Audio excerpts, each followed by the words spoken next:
Сәлем, қалдарыңыз қалай? Күшті бір лайфқа қайтып жіберейін.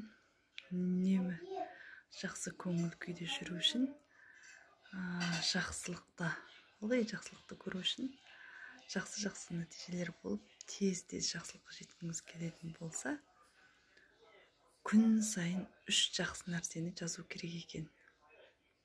Жақсы ойды жазу керек, қағазға түсіру керек күн сайын.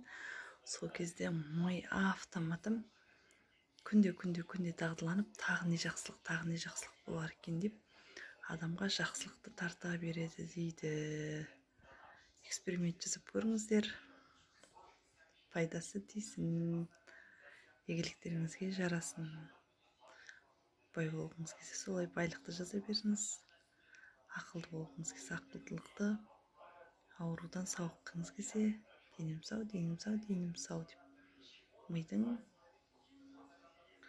қызметі, мидың тартылысандылығы, мидың тарту күші деген керемет. Сондықтан олайда жақсылықты қалағыңыз келсе, жақсылықтарды өзіңізге тартыңыз. Жақсылықты өзіңізге магнитте тартыңыз. Өміріңіз жақсылыққа толы болсын. Бай қуатты болыңыздар.